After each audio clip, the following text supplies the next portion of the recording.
Hello，大家好，又係阿 Celia 真心話嘅時間啦。咁我想課講咧，琴日咧突然間 pop 咗個覺得好正嘅 topic 出嚟啦。咁於是乎咧，琴日已經喺度寫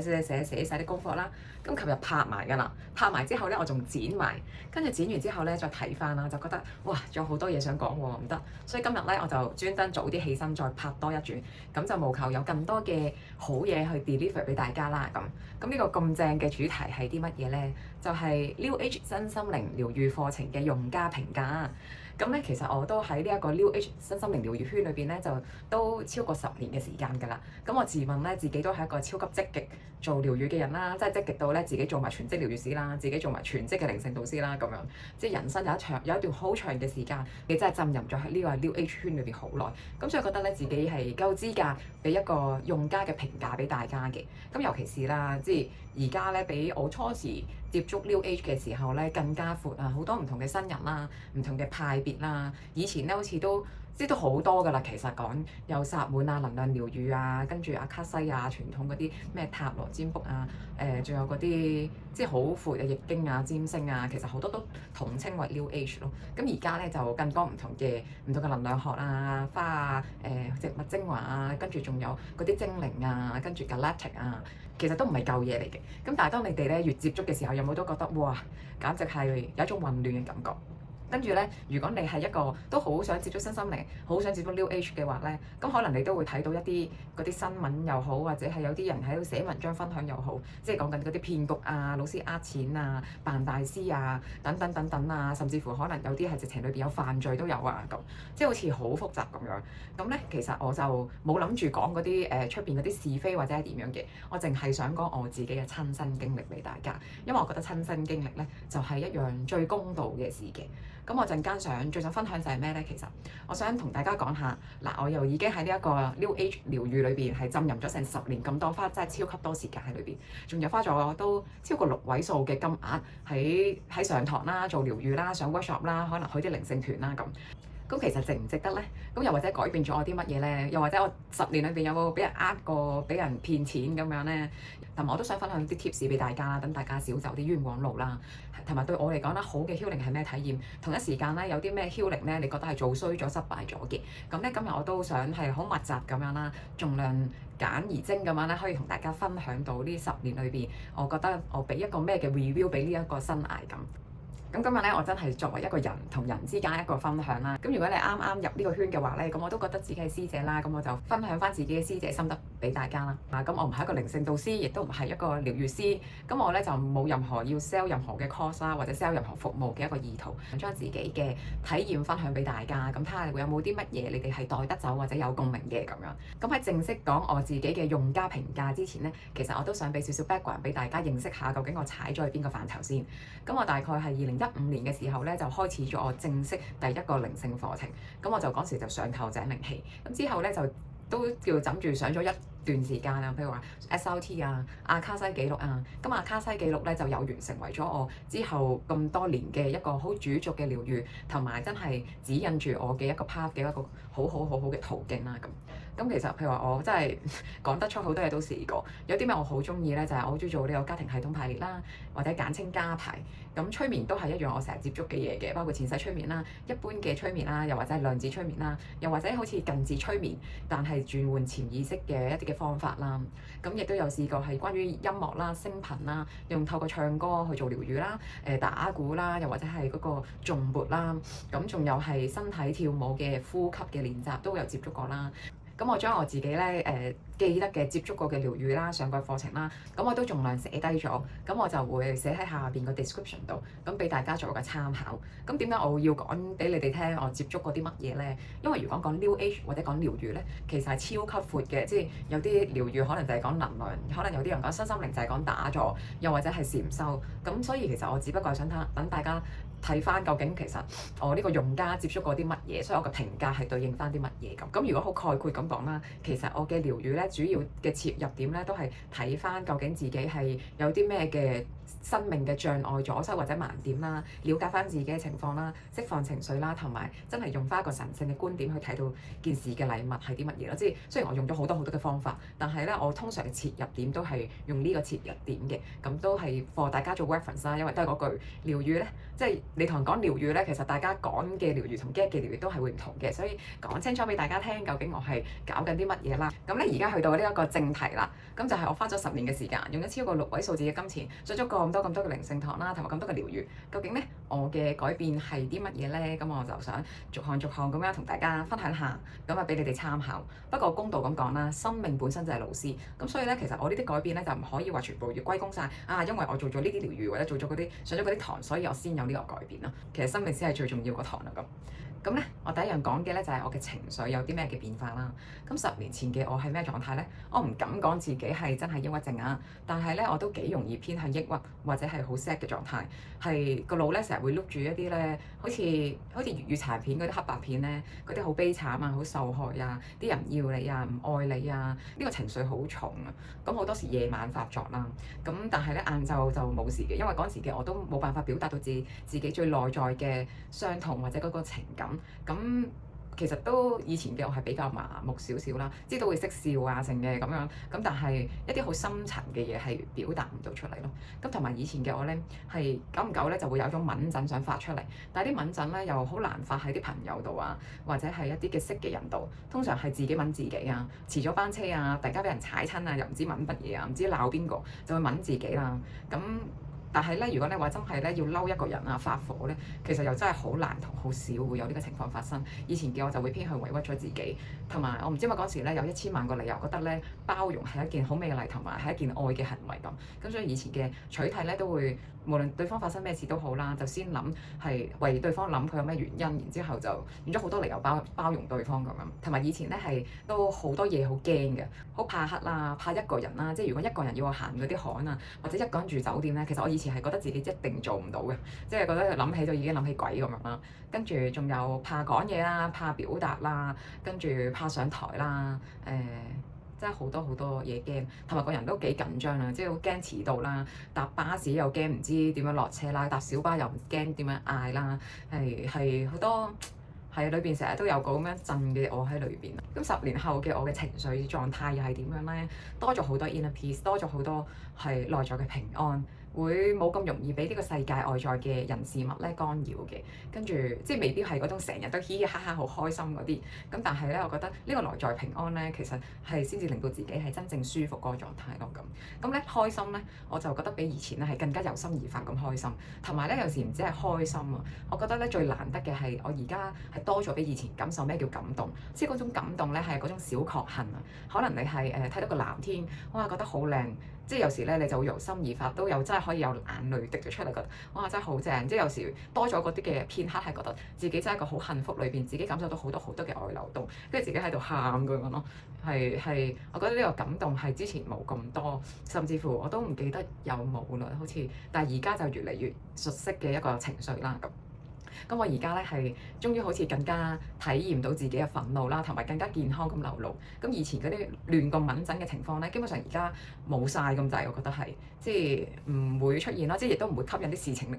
令到我無端端好敏感，唔係冇嘢嬲嘅。咁譬如頭先嗰排咧，咁我諗住咧唔續 CSL 嘅藥啦，咁但係佢每日狂打嚟，咁咧就係自己 feel 到自己有火嘅嬲嘅。咁我覺得好好嘅就係我而家掌握翻呢一個憤怒，佢咧其實係唔會燒到人嘅。呢個憤怒可能得我自己知嘅啫，即係我自己叫做發咗出嚟，人哋都好覺得我好似雞毛蒜皮咁嘅情況。但係咧自己知都好緊要，因為我自己知原來我受傷，我啲嘢俾人踩過咗咧，咁我就會識得改變我嘅選擇咯。咁所以對我嚟講咧，其實有翻呢個憤怒嘅連結咧，係幫到我人生係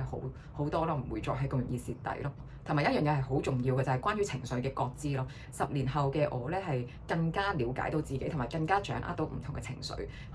因為情緒其實就係信息咯。咁我覺得以前咧對情緒嘅覺知能力係比較低嘅，即係自己嬲緊可能都唔係好知自己嬲緊。咁但係而家咧就都掩飾唔到㗎啦。其實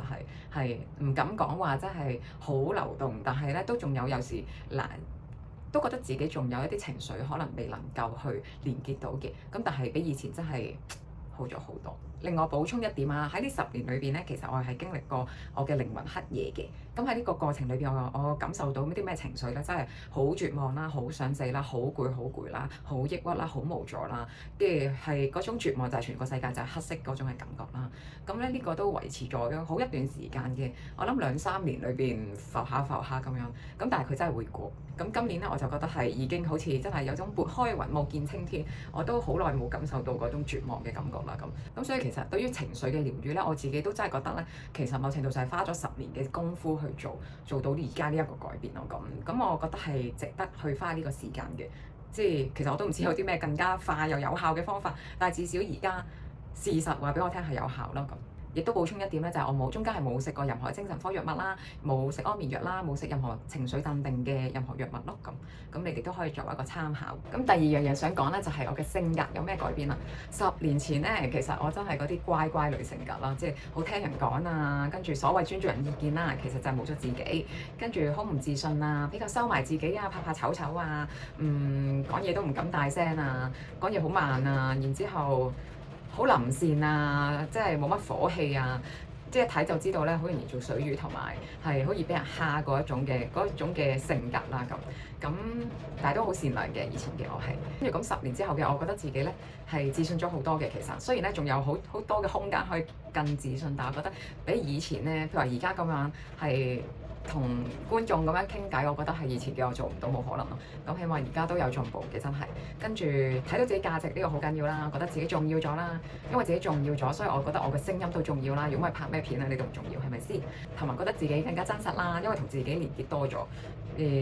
更加靚啦。以前真係覺得化妝係先至靚，或者係嗰種靚咧係要滑一啲嘅，即要尖下巴啊、瘦啊，點樣攣長髮先係靚。而家就會可以擁抱到自己獨特嘅美麗咯，同埋欣賞自己裏邊嘅特質，所以覺得自己係靚咯。而家界線咁啊清晰咗啦，冇咁容易會係委屈自己啦，同埋會俾人控制咯。即係以前可能會話俾人情緒勒索啊，或者俾人意見左右啊，而家係更加清晰自己方向嘅。跟住另外一樣嘢咧，就係而家嘅自己咧都會對生命少啲控制，咁所以咧就好似有時都會展現咗一份悠閒喺裏邊，即係嗰種唔急唔躁咁樣同生命同行。比較 follow the flow 咯，以前就緊張嘅。咁如果喺性格上嚟講咧，我覺得係我呢10年嘅努力咧都值得嘅，因為我而家都好中意而家呢一個更加真實嘅自己，更加自信嘅自己，更加重要嘅自己。跟住去到事業啦，咁事業對我嚟講有啲咩影響咧？咁10年前咧，我係做緊呢一個手作全職手作人嘅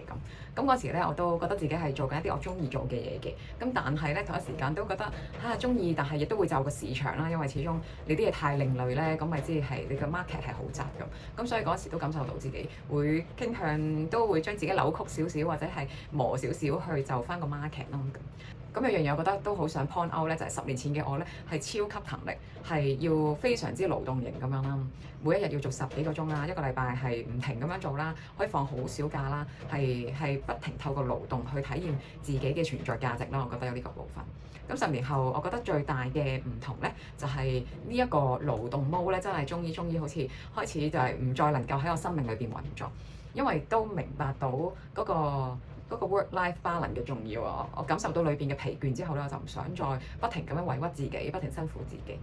咁10年前嘅我咧係好黐線，好似咧鐵人一樣。其實我覺得唔係唔攰啊，而係你對攰嘅麻木度超級高，根本就唔知自己攰。咁之後咧，而家咧我就同自己身體連結多咗之後咧，我感受到原來自己係攰嘅。咁攰咧，我就容許自己休息啦，咁同埋唔會再係靠住要不停做先感受到自己係一個有責任嘅人，自己係一個勤力嘅人，自己一個好嘅人咯。而家係會跟翻自己嘅 flow 去工作啦，同埋休息。咁其實對我嚟講啦，我覺得比起要做好大壇事業嚟講咧，其實呢一樣嘢可能仲難啊。咁都補充一點咧，其實我嘅事業係有一個好大改變嘅，就係我做完手作之後咧，我轉咗做全職嘅療癒師，跟住好快咧就做咗靈性導師教阿卡西記錄嘅。其實可能性就係可以創造出嚟咯。我而家覺得，譬如話以前做手作嘅時候，可能就係睇住，仲諗住做手作做一世，跟住就發覺原來我真係可以做療癒師喎。原來我冇諗過我自己可以做導師嘅一個人，我真係做咗靈性導師，做咗咁多年喎。跟住而家亦都冇諗過，原來我都可以做到嗰個藝術家嘅喎，我都可以做作家嘅喎，我都可以出自己嘅作品嘅喎。但係唔係手作嗰啲啦。跟住其實係真係你諗到，你肯去做，其實你就創造到出嚟咯。咁我覺得呢一個喺事業上裏邊嘅見到嘅可能性其實係好重要，因為當你有呢一個可能性嘅時候咧，其實你就唔會咁驚，淨係找緊一個事業，或者好驚冇咗佢咁啲錢點啊。好多時呢啲恐懼咧就會慢慢消失咯，因為自己開始感受到我嘅能力其實係好多嘅喎，我就算而家冇能力，我都可以學啲能力出嚟咯，所以就唔需要咁擔心。咁喺事業方面啦，做咗咁多療愈之後咧，我覺得都有一個明顯嘅改善，係正面嘅改善嘅。跟住咧就去到金錢啦，大家應該呢個都係一樣好着緊嘅嘢啦。作為香港人，我絕對明白嘅咁。咁喺呢10年咧，其實我金錢觀、金錢運我都覺得改變咗好多。咁10年前嘅我係點樣咧？我睇錢咧就覺得係睇錢係一啲好有限嘅嘢嚟嘅，同埋係要儲錢啦。跟住啲錢係要揾得好辛苦啦，好辛苦咁樣儲，跟住又唔覺得自己可以買到啲乜嘢啦。咁我同埋都對自己都好孤寒㗎。咁覺得如果嗰樣嘢係唔特價買嘅話咧，你有份罪疚感。如果嗰排咧你買得太多嘢嘅話咧，亦都係會有一種係咪使得太多錢嘅一種嘅罪惡感啊，跟住儲唔到錢又都會覺得有種失敗感喺裏邊啦咁。因為自己揸錢揸得好緊，好緊啊，所以其實亦都有好多時咧係為咗錢咧就犧牲咗自己嘅娛樂啦，唔可以食好嘢啦，可能又唔可以去咁多旅行啊，去玩啊，買靚衫啊咁樣，就收窄咗自己享受嘅部分。咁10年後嘅我嘅金錢觀咧，我都覺得改變咗好多。仲有好多嘅空間啊！好老實講，因為我都未去到開奢華生活啊，完全唔使擔心嘅啊。又或者咁講，咁喺呢10年裏邊咧，其實我係啲金錢嘅收入咧，係真係慢慢升，有段時間簡直升得好快咁樣啦。跟住有錢搬出嚟住啦，仲要望海嘅海景啦，咁其實係都覺得都幾唔錯嘅。咁去到而家咧，其實都冇乜真係話真係認真做嘢、認真揾收入，但係個人咧，我而家就好自在嘅，即係喺度揈緊啲儲蓄啊！以前咧揈啲儲蓄，我覺得好不安噶嘛。咁但係而家咧就唔知點解佢一路跌咧，我都有份安全感喺裏邊。我覺得係啲錢咧 flow 出就會 flow 翻入嚟咯。咁所以其實係遲早嘅事，就算唔係而家都好啦。咁遲早都會翻嚟嘅感覺。咁所以就安心咗好多，亦都係夠膽係咁樣。即係收入又唔多咁樣，你又不停咁樣去旅行，咁算點咧？咁我覺得係自己個心有 call 嘅時候啊，我相信嘅自己個心，唔係相信自己個銀行戶口咯。咁所以好似更加比較上會活出自己，唔會因為金錢嘅匱乏拉翻自己咯。跟住而家會更加體驗到自己嘅值得啦，因為值得咁，所以會願意買一啲貴啲嘅嘢俾自己啦。咁樣譬如話之前咧，從來都唔會買啲咩靚包包啊、咩名牌俾自己嘅。不過咁我都唔係，即係我唔係特別好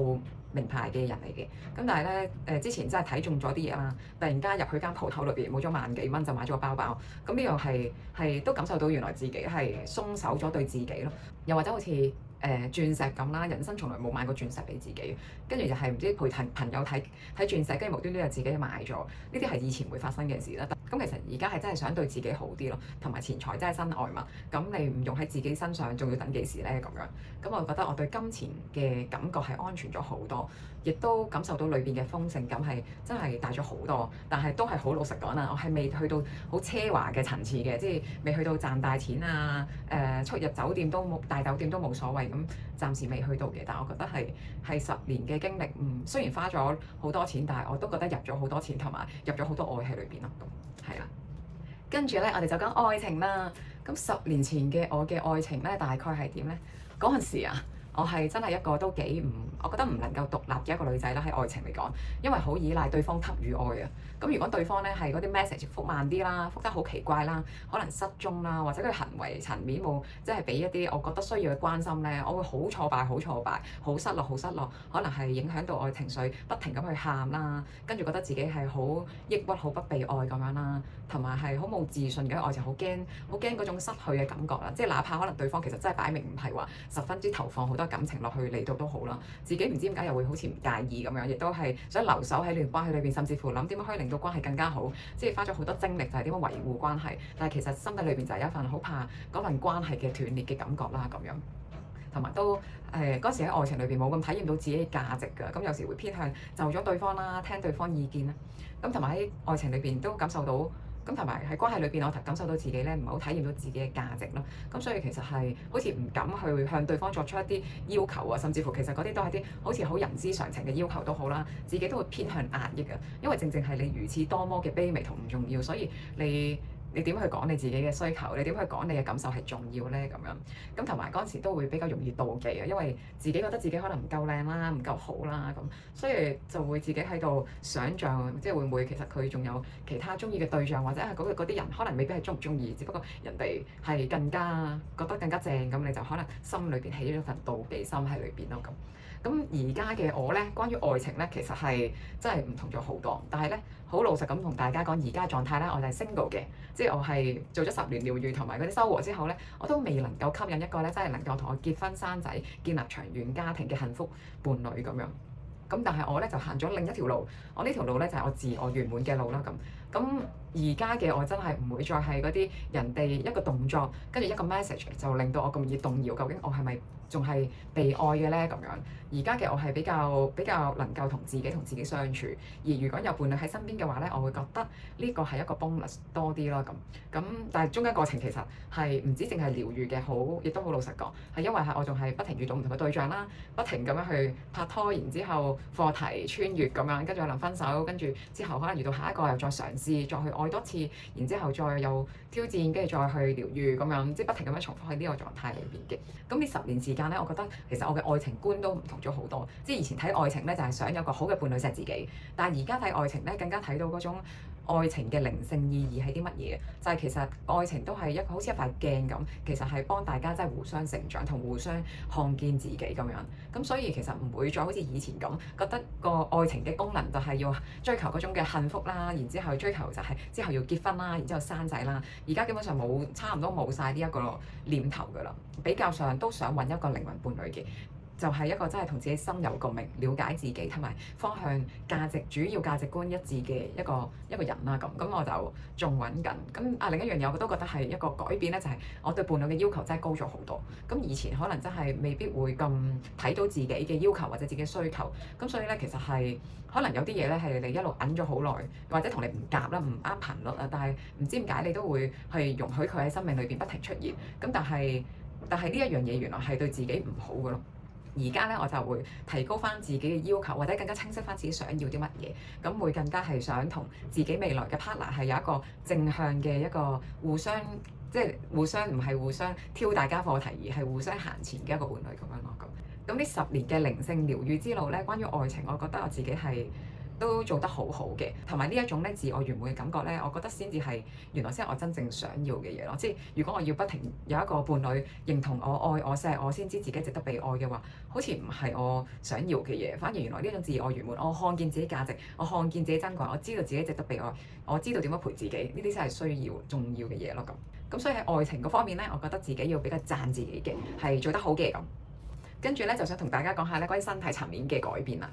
咁我以前咧，其實10年前嘅我咧，我有做 gym 嘅，即係所以我覺得咧自己嘅狀態咧都唔係太差。但係有一個最困擾我咧，就係我嘅左邊膝頭哥咧係成日都會痛。咁以前咧係想學跳舞啦，轉幾個圈之後嗰幾日咧就要拐隻腳幾日㗎啦咁。有時想跑步啦，又跑下，即係跑咗唔係好耐之後咧，又係要拐幾日咁。咁所以其實都幾困擾我。咁嗰時咧都有睇過西醫，然之後佢話可能其實你可以考慮做手術。咁嗰時我梗係唔諗住做啦咁。但係膝頭哥咧係一直都困擾嘅嘢嚟嘅。咁另一樣嘢咧就係我覺得都幾困擾就係月經啊。因為月經咧我偏向遲，有時遲1個月啦，有時可能遲2-3個禮拜啦，又掌握唔到自己幾時會嚟月經啦咁。經痛就唔係話十分之嚴重，但係嗰個時間真係掌握得比較差。同埋咧，以前咧久唔久就會有濕疹發作，咁都好嚴重嘅，即係有時流膿啦、流水啦咁樣。咁10年之後，我覺得係好明顯又唔同咗咧，就係我而家嘅膝頭哥嗰陣真係好似都叫正常啦。咁上年咧去一個人去喜馬拉雅山行咗成9日山咁樣，超級痛，個痛咧係超級酸痛，但係咧就唔係拐下咁。對我嚟講咧，其實係真係一個奇蹟嚟嘅咁樣。跟住仲有係我嘅月經啦，係而家係非常之準時啊，差唔多係28日左右咧就會嚟一次月經，咁都有少少不適嘅，但係我覺得總時係之前嗰幾廿年未發生過嘅事嚟嘅。老實講，你話係咪咧？做完10年療愈，能量好通啦，應該好健康，冇病冇痛咧？我自己就未係嘅。咁不過始終我自己都唔係好集中於身體健康嘅部分去做療愈。咁反而咧，咧，我覺得自己有時咧好似多咗啲攰啊，跟住都有啲傷風感冒係枕住咁久都會有嚟嘅。咁我就病就休息，攰就瞓覺咁啦。我自己嘅原則，咁就有自己身體，信任自己身體去康復。咁所以好老實講，我就唔係嗰啲完全冇病冇痛、非常健康嘅狀態。但係 touch wood 講句，我真係咁耐都冇任何嘅大病啦，即係講緊大致 cancer 啊，或者係其他嚴重嘅病啊，touch wood 咧都冇經歷過嘅。呢一樣嘢咧，我唔知應該擺喺健康度講，不過都講埋啦，就係咧，我好留意到有一樣好唔同咧，就係我嘅平衡力好咗好多。以前咧行樓梯咧係有驚恐症，樓梯驚恐症係冇可能行到山，同埋係一啲係商場嘅樓梯或者嗰啲地鐵咧，跟住你係會好驚好驚。而家咧，我覺得係個人咧着地咗好多，即係我覺得係更加貼地咧，係令到自己平衡力都好咗好多咯咁樣。咁整體嚟講，我覺得我健康方面嘅改變咧，我覺得都唔差嘅，但係仲有好多嘅進步空間。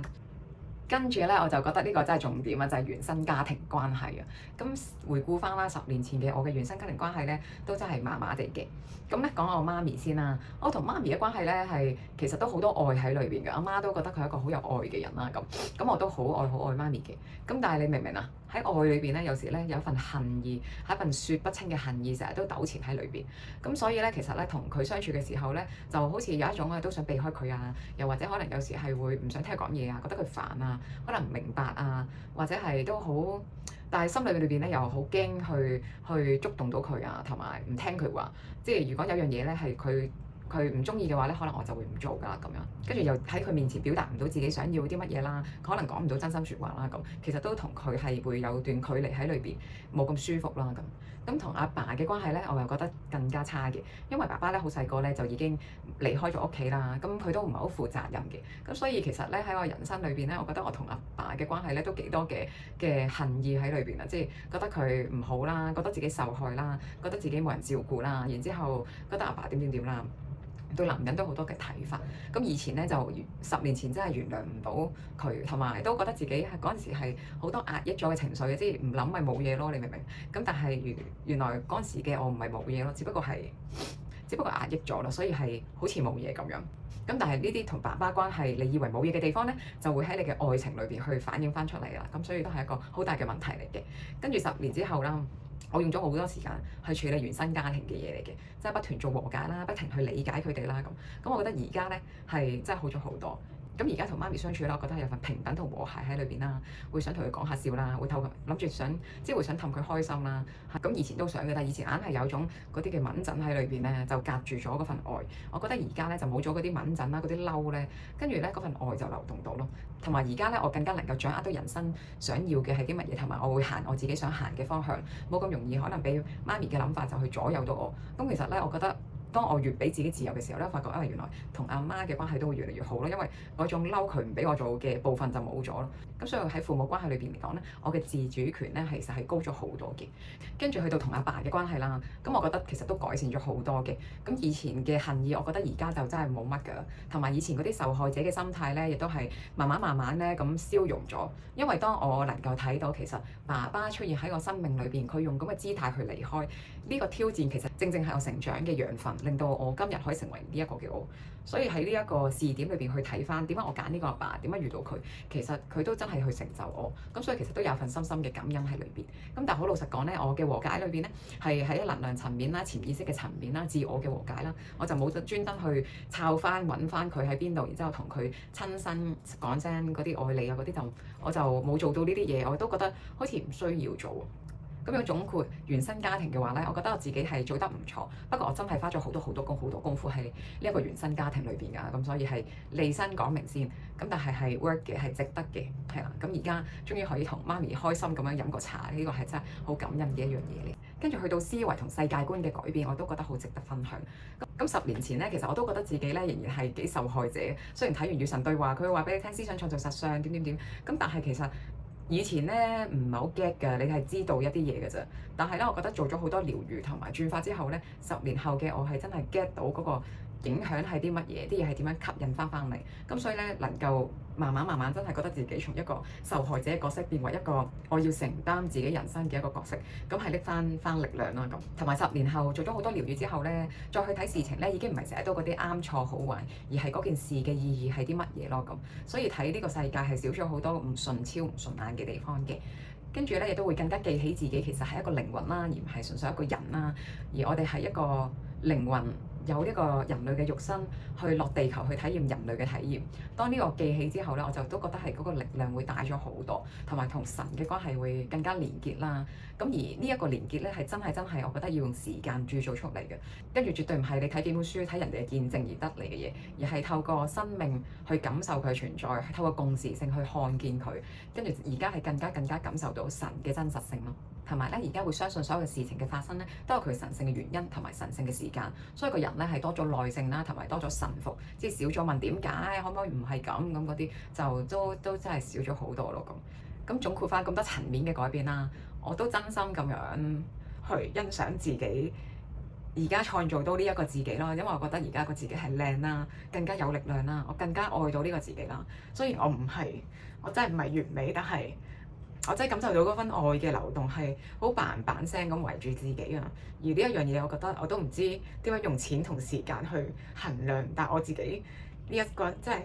哇，真係覺得好值咯。係啦，真心。跟住咧，我哋就講下靈性療愈嘅 tips 啦。咁其實都好多嘢可以講嘅，但我盡量濃縮下。咁希望講到啲重點啦，等大家真係行少啲冤枉路啦咁。咁第一樣嘢想講咧，就係希望大家咧唔好太過神化嗰啲嘅療愈工具或者療愈導師，唔好將佢捧到神台咁高，唔好將佢覺得好似魔法一樣就可以幫你點一點咧就解決晒所有嘅問題，又或者係嗰個老師講嘅嘢咧就必然係啱嘅，跟不停跟住佢啊追住佢啊，佢覺得佢講咩都啱，因為咁樣咧係會令到你嘅力量咧，你嘅自主權咧越嚟越低，越嚟越低。咁所以其實你嚟本身想做咩咧？就係想療愈啊嘛，成為一個更加完整嘅自己啊嘛。咁有機會其實如果你係真係過分迷信、過分依賴、過分將自己權威交咗俾人哋嘅時候咧，你就會變咗越嚟越弱，你就會走咗條相反嘅路啦咁。所以呢個都係一個好大嘅提醒嚟嘅。咁記住，別人嘅神聖其實你自己都有咯。咁所以其實對方你覺得佢好神聖都好啦，佢就算都係一個好老師都好啦，要最終記起嘅就係其實佢都係話俾我聽，我都有一份咁嘅神聖喺裏邊，我都有份咁嘅力量喺裏邊啦咁。跟住下一個要講咧，其實呢個先係最重要，我覺得就係誠實。你能唔能夠誠實咁面對自己陰暗面啦？你能唔能夠誠實咁樣去承認自己嘅需要，誠實咁樣面對自己嘅情緒，誠實咁樣去講出自己嘅感受？因為咧，當你誠實嘅話咧，就係一道門去打開你嘅心，打開個心，啲愛就流動咯。有愛嘅話就先做到療愈咯。咁如果你嚟其實就係諗住逃避你嘅真實嘅話咧，呢個療愈真係其實係好難做唔到嘅。你有個大師喺你面前咧，幫你就算清埋啲能量都好啦。佢清唔到你嘅根，你係冇辦法根治嘅。但係唯獨是咧，你能夠自己對自己好如實咁樣。我真係有啲部分可能我唔夠理解嘅，我其實係都好想知道自己更多嘅真實係啲乜嘢嘅。帶住一個好謙卑去發現自己嘅心態，其實會好好多同埋快好多咯。如果唔係，可能你上好多堂做好多個療愈，其實都係喺度兜圈再兜圈咯。所以誠實面對自己，打開自己個心，俾自己嘅情緒真實咁流動，陪住自己，超級重要。跟住另一樣嘢，我覺得大家都可以做，亦都好幫到手嘅咧，就係有一班同修。咁嗰班同修咧，最好真係比較上咧同頻啦，同埋有一個好清晰嘅共同意願，就係我想成長，你想成長，不如我哋一齊互相幫大家成長。咁一齊聚埋去分享下，跟住去療愈下，或者係成為一份鏡子，去互相鼓勵下、支持下咁樣。其實嗰個作用都好大。咁我自己以前咧係都好有幸地，唔知點解咧係冇專登要求嘅，但係好似好自然咁樣，可能唔知上啲咩堂啦，搞啲乜嘢，就自然就圍咗一班人，久唔久又會出嚟，即係除咗一齊共同成長之外啦，跟住仲會一齊食下嘢啊，玩下，其實係一個好開心嘅回憶嚟嘅咁樣。咁但係咧，同修 group 裏邊係有個禁忌，就係咧唔好圍爐取暖。即係如果你個 group 咧，你發現咧，其實每一日出嚟佢就圍爐取暖，就係講下自己有啲乜嘢嘅困難啦，有啲咩受害模式啦，而家經歷緊啲咩課題啦，但係從來都冇真實咁面對自己情緒啦，作出一個正面嘅療愈啦，或者一個揾出一個更高嘅視點啦，喺人生裏邊作出一個真正嘅調整嘅時候咧，咁呢個圍爐取暖圈咧，可能其實會令到你嘅成長更加延遲，因為你哋出到嚟只不過係大家呻下、嘻嘻哈哈玩下，甚至乎更糟糕咧就係靈性是非圈，出到嚟咧就講人哋嘅是非，講靈性導師嘅是非，講好多嘢，可能講出邊嘅是非，講出邊收到啲乜嘢，有啲咩書啊成啊，但係就冇講自己，咁咧亦都係會令到你如果真係想療愈、想成長快嘅話咧，咁就少啲花時間喺呢啲身上啦。同埋我建議你哋真係 set 一個好清晰嘅意圖，最好咧個意圖係真係為咗我要看見我自己，我想去愛翻我自己。我覺得呢一份愛嘅力量咧，一份清晰我要愛自己嘅力量咧，係會帶到你走到好遠咯。否則嘅時候，你唔知點解嚟上呢個堂，又唔知點解做呢個療癒，乜都唔知點解，咁其實你個就容易喺療癒裏邊冇咗重心，亦都容易俾人帶咗你走，跟住又唔知咩叫咗你去做咩 activation 啊，然之後可能又話你係星子點點點，即係我意思係可能你會俾人叉開咗。但係如果你嘅目標係好清晰，你想同自己相處得更加好，或者想解決某啲嘅情緒，或者係改善某啲關係嘅時候咧，盡量行翻佢，跟住令到你自己更加清晰自己做緊啲乜嘢咯。然之後咧，我想講呢樣嘢都係好多人講嘅嘢，就係靈性 bypass、靈性繞道啊。咁咧呢個就係我哋嘅靈性小我培養到嘅時候咧，就有時唔覺意咧就會將一啲嘅靈性堂啦、靈性療癒啦，成為翻咧去逃避嘅一個陷阱。咁有時有啲人咧，可能佢講滿口都係靈性嗰啲嘅智慧啊，點啊，可能佢會借用嗰啲嘅智慧去逃避佢真實面對一啲嘅嘢。咁呢個就係靈性繞道啦。即係又或者可能佢透過不停咁樣打坐啦，然之後轉念啦，然之後逃避情緒，又或者可能係會透過可能而家我做緊靈性服務咁樣，但係咧就將個重點擺喺人哋身上，就忽略咗其實要療癒嗰個應該係你自己咁樣，啲等啦咁。咁呢個咧就盡量去留意一下咁。咁因為佢當佢發作起上嚟咧，都可能唔係咁覺嘅。因為當你嗰啲靈性智慧不停吸收嘅時候咧，個小我好犀利，佢會將佢利用咗呢一啲嘅知識咧嚟幫你去成為呢個掩飾。譬如話，其實你應該你個靈魂係想你做一啲嘢嘅，跟住你嘅可能你嘅小我就會同你講話，你而家嘅休息先係最重要之類咁樣。咁點樣可以避免個靈性小我發大咧？咁我自己都好中意自己同自己嘅神性有對話啦。咁跟住會，因為佢會帶翻你去正軌啊。咁同埋有時咧都可能係需要其他嘅人嘅提點啊，問其他人攞信息啊，或者係一班人一齊做療癒嘅時候咧，有啲盲點就會自己睇到。咁其實我覺得係要開放自己去睇下自己嘅盲點，會幫到好多咯。仲有個 tips 好緊要，我竟然講漏咗，真係超級緊要。呢個咧就係一個更高嘅視點，即係就算我哋咧再誠實咁面對自己啦。再打開個心去流動情緒都好啦。如果咧我哋嘅視點咧只能夠停留喺一個受害者嘅角色，件事咧係咁就啱㗎啦，咁樣就錯㗎啦咁。其實咧好容易咧就屈翻喺同一個循環裏邊，有同一個視點就產生同一個感受，然之後繼續碌同一個情緒同同一個模式咁，直至係可以離開一個舊嘅視點，跳到一個更高嘅視點，睇到件事可能冇啱冇錯，但係感受到原來件事發生嘅原因係啲乜嘢，個禮物係啲乜嘢。咁其實個人就先能夠真係跳出喺嗰個循環裏邊咯。更高嘅視點亦都可以包括原來我對自己嘅認知咧可以更高咯。可能你以前會覺得自己好細粒，咩都做唔到，但係一個更高嘅視點就會令到我哋見到原來我有潛能嘅，有好多嘅能力嘅，或者有啲嘅光咧之前睇唔到，有啲自己嘅好咧之前縮細咗，咁你而家將佢放翻大嚟睇，睇到個更大更靚嘅自己。咁視點其實係超級重要嘅。同埋想提翻一樣嘢咧，就唔建議咧你係不停俾人做療癒，而你自己係冇學任何療癒工具啦，又或者係你冇自己去重修關於身心靈嘅一啲嘅知識智慧係啲乜嘢。因為當你如果不停去依靠人哋嘅時候咧，其實你好難判斷嗰人哋幫你做嗰樣嘢係咪合理啦，啱唔啱你啦。但係唯獨是你願意去揾你自己嗰條路嘅時候咧，咁其實嗰個力量都會去翻你身上，同埋亦都唔好睇少嗰個自我療癒嘅力量，係一日一日咁幫自己去，其實唔係一定要一日做療癒，我想講，但係嗰種同自己嘅連結真係好重要咯。如果你有啲嘅工具啦、方法啦、途徑啦，係能夠同你自己內在嗰把神聖聲音係連結得更加好嘅時候咧，我包你條路其實係行得更加快。咁我自己咧最慣常嘅方法咧就係同阿卡西記錄 keeper 攞信息，即係日咁樣咧喺佢嘅愛啦、智慧啦、佢嘅新嘅理解下邊咧喺度成長，我覺得對我嚟講係好有效。咁身心靈療癒係咪真係一定要咁貴呢？咁我覺得其實係唔一定嘅。如果你嘅 budget 好有限嘅話呢，其實我覺得都好多嘅選項你可以揀。例如睇書會平好多啦，例如你自己去上網去揾啦，因為都好多人會分享一啲嘅資訊啦。跟住亦都有啲係免費嘅療癒，其實坊間都會有嘅，甚至乎係平價療癒亦都有啦。咁就係，但係你真係要去揾咯。咁我以前各位途徑的而且確都花咗好多錢嘅，咁但係自己都有體驗過嗰啲好平嘅或者能量交換嘅療癒都有咯。咁所以係咪一定要好多錢咧？都未必咯。同埋我都想講咧，即係有啲人咧講到喺身心靈咧就成日騙局同埋呃好多錢，但係事實上亦都係有另一個版本咧，就係好多時咧身心靈療癒師咧唔敢收錢，同埋甚至乎好多時係免費服務咯。所以可能唔係你哋想象中咁樣嘅。同埋有一兩樣嘢我都覺得好緊要咧，就係生命本身亦都係一場療癒，生命亦都本身係已經係你哋嘅老師。呢個療癒老師係好宏大嘅一個老師咯。咁如果你覺得自己連買本書嘅錢都冇，真係俾可能100蚊、200蚊嘅 workshop 錢你都冇嘅時候咧，試下多啲去臣服生命，去同生命合作，同埋係內在溝通。因為好多嘅信息、好多嘅提示都喺生命嘅人事物裏會同我哋做到咯。只要你 set 一個 intention 係我想愛自己，我想療愈自己，我想整合自己，例如係咁樣啦，其實宇宙同神係會回應我哋咯。咁係咪話真係要正式踏入呢個身心靈圈，我做療愈我先能夠被療愈呢？我覺得唔一定。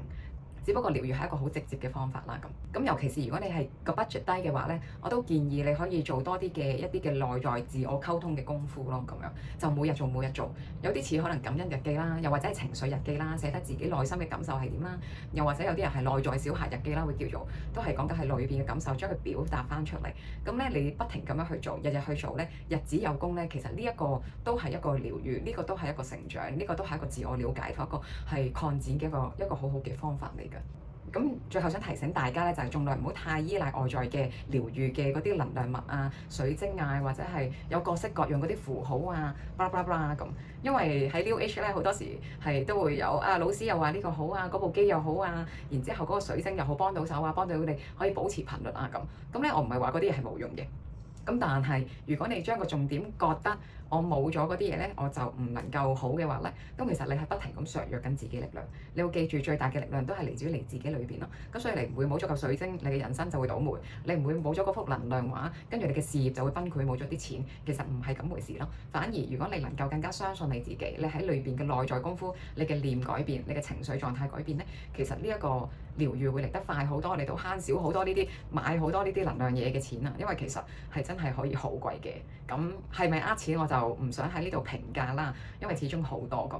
因為同埋我自己咧係唔係好興買呢啲嘢嘅，咁所以我都唔能夠講咁多咁。跟住咧，我就想同大家分享一下，我都覺得係都幾重要嘅一個，我會形容為心得嘅俾大家啦。就係究竟一個成功嘅療愈，我會係體驗到啲咩咧咁樣？咁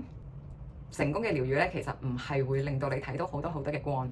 成功嘅療愈咧，唔係嗰種我 feel 到好多嘅能量就好成功啦。亦都唔係嗰啲咧，我喊咗好多啊，或者係好多眼淚喊啊，所以就好成功。更加唔係嗰啲咩靈魂都出埋竅啊，飛咗去邊度，所以我好成功。咁當然呢啲體驗咧都有佢嘅價值㗎。但係對於我嚟講咧，我覺得成功嘅療愈係會創造一個咩嘅你咧？係會令到你同自己嘅內在更加貼近，你更加清晰自己嘅感受同想法係啲乜嘢，係會令到你變得更加真實，係會令到你嘅情緒係更加流動，而唔係更加壓抑甚至乎阻塞。同埋一個療愈嘅尾部咧，如果你係能夠感受到嗰種咧感動嘅眼淚、愛嘅眼淚咧，咁呢個療愈我都覺得係幾圓滿嘅一個療愈。成功嘅療愈係會令到你變得更加真實啦，同你裏邊嘅感受需要係更加貼近啦，係會令到你能夠更加係知道自己嘅方向，同埋令到你能夠更加信任自己直覺啦，同埋係會令到你嘅同理心更加打開，會令到你更加用一個體諒寬恕嘅心態去看別人咯。成功嘅療愈咧，係會令到你嘅視點提升，令到你唔會咁執着嗰啲啱啱錯錯，然之後去用一個靈魂嘅角度去睇到嗰份禮物咯。同埋你係應該係越嚟越少限制，越嚟越感受自己係多自由。你係會越嚟越接納每一個嘅自己啦，尤其是嗰個唔完美嘅自己。你會接納自己多咗，你亦都會將呢份接納俾到呢個世界多咗咯。咁所以你應該係會同呢個世界係更加和諧嘅。成功嘅療愈咧，係會令到你覺得自己係更加完整，而唔係要透過外在嘅人事物啦、成就啦、關係啦，去令到自己感受到嗰種完整圓滿嘅感覺。咁但係留意下喎，一個成功嘅療愈咧，就唔好想像佢啦。你一做完療愈啦，你上完個堂咧，你就係容光煥發啦、神采飛揚啦。有時有啲情況咧，你可能會好似有短期裏邊感受到更加混亂，同埋嗰啲情緒澎湃。咁點解咧？因為喺療愈過程裏邊有機會涉及就係你更加打開個心去將啲情緒釋放。咁有機會唔係淨係療愈嘅時候做得晒嘅，可能之後嗰幾日啊，甚至乎成個月啊，你都有啲事情令到你個人係更加起伏。咁但係正正因為你之前喺療愈裏邊都已經打咗個底，同埋轉咗個念，咁所以理論上咧，你之後嗰啲情緒釋放咧，可能係都辛苦嘅，但係就都會變得更加容易啦。咁長遠嚟講咧，其實你會慢慢更加攞到自己嘅 inner peace 係啲乜嘢咯。咁成功嘅療愈就講咗啦，咁調轉頭去講下，咁有啲乜嘢我自己會覺得係呢一個 healing 係有啲問題、有啲狀態嘅咧咁樣。咁咧第一樣嘢咧就係你會 feel 到咧有一種咧俾人批判嘅感覺啊，好似即係嘅有時都會老師好似導師啊講你嗰啲課題咧好似好合理咁樣，但係咧其實一個咧有愛嘅導師咧，當佢提出嘅時候咧，佢嗰個力用得夠油嘅話咧，理論上你唔會覺得被批判，除非你自己都真係好容易受呢個 trigger。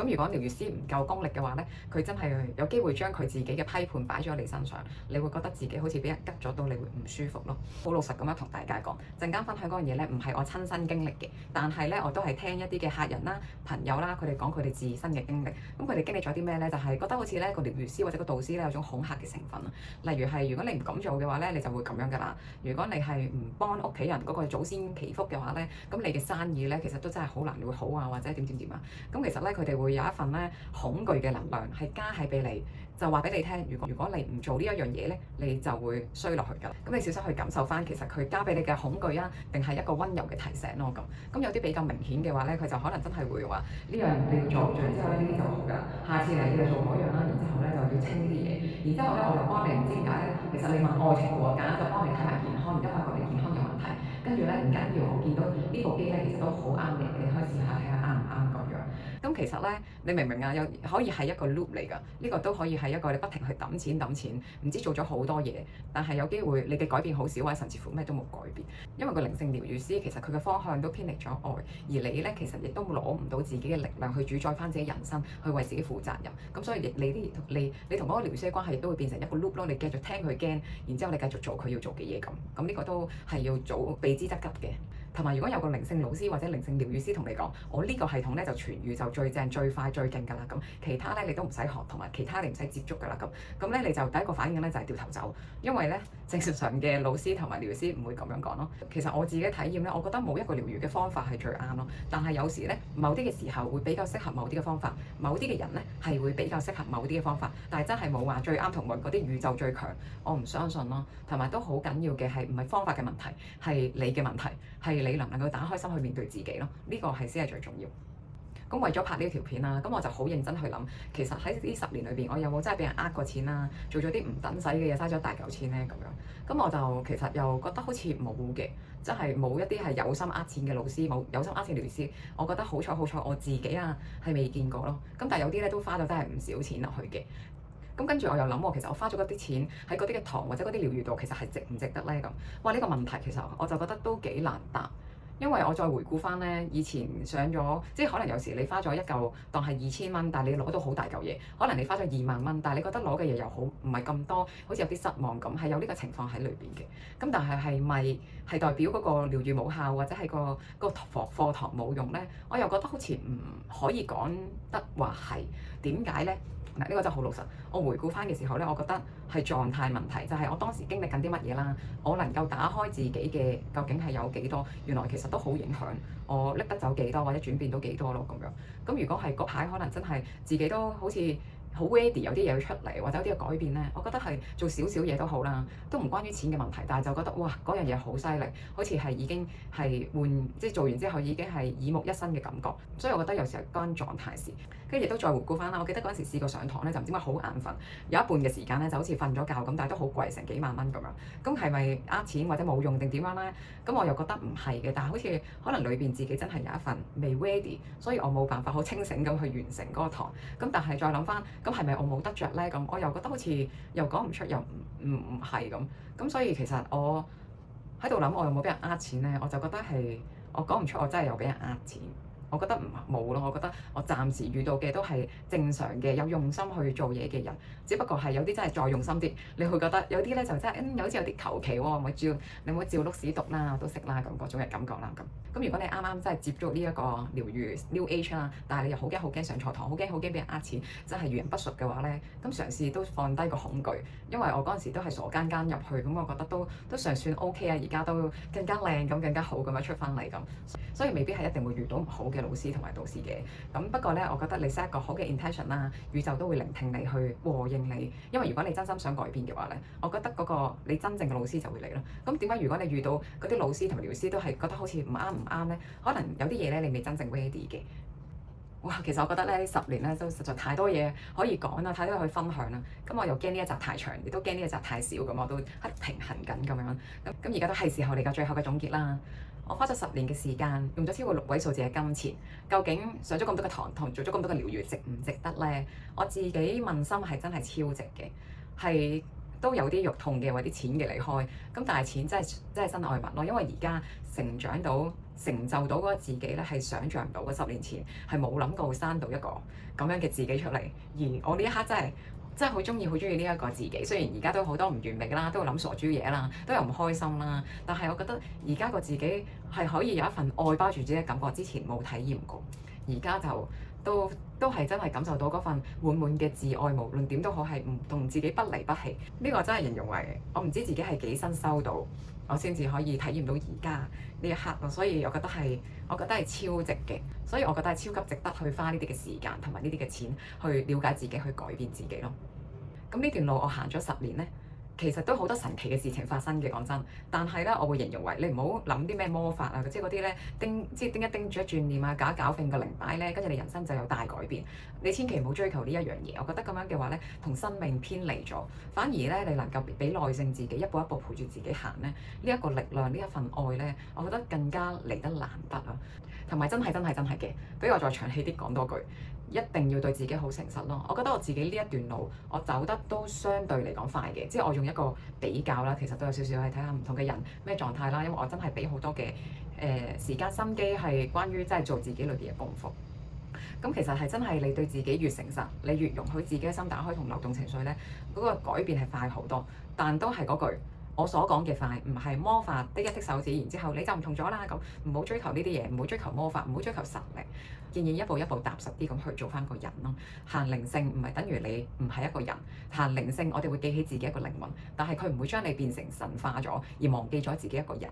其實行靈性療愈嘅路咧，係會令到我哋係成為咗一個記得自己神性嘅一個人類咯。咁所以係尊重翻人性嘅感受啦、人性嘅體驗啦、人性嘅關係啦，都係非常之重要。同埋，唔好嫌我長氣。同埋咧，真係要提升你嘅視點，因為如果我哋嘅視點咧能夠同神性對齊嘅時候咧，喺一個愛有智慧嘅視點睇翻自己，睇翻呢個世界咧，先至能夠真正咁擺脫到嗰個受害者啦、嗰個有限嗰個恐懼嘅循環，跳到一個更加無限、更加豐盛、更多愛、更多智慧嘅一個狀態裏邊。去到最後啦，我以上分享嘅嘢咧，全部都係我自己嘅私人嘅感受啦、私人嘅體驗啦。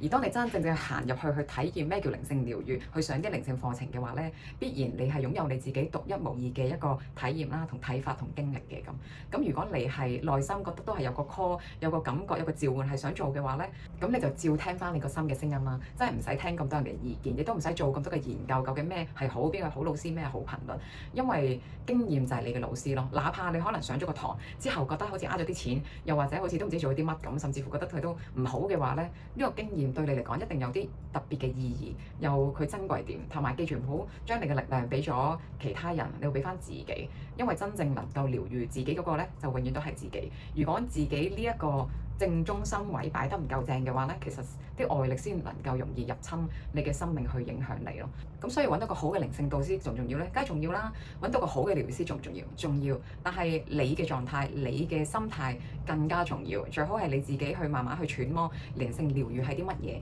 因為我自己嘅體驗就係、其實慢慢咧，我知道療癒係發生咩事之後咧，療癒係自然發生嘅事。我打坐可以有療癒發生，我去飲一杯嘢，好禪咁去飲，我都體會到一啲嘅嘢。我發覺自己做啲乜嘢都好啦，只要我願意去看自己嘅時候，我就會有得着。跟住我就發覺呢個根本就唔關於個方法嘅問題，而係關於自己嗰個療癒嘅 sense 有冇喺裏邊去發芽，有冇去裏邊去成長。呢個我覺得都係好重要。咁如果你係想慳錢同慳時間嘅話咧，你都要培養翻呢一條根，自我療癒嘅根，咁去幫到自己咯。咁之後再有好嘅老師，再有好嘅療癒師嘅話咧，咁就為之事半功倍啦。咁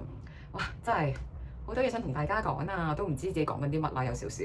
咁都希望真係真心咁幫到大家作一啲嘅參考啦。咁都好邀請你哋啦，將你哋自己嘅用家評價啦寫喺留言度，可以同其他睇到嘅朋友分享，亦都同我分享咁樣啦。咁多謝晒，我哋下集見啦，拜拜。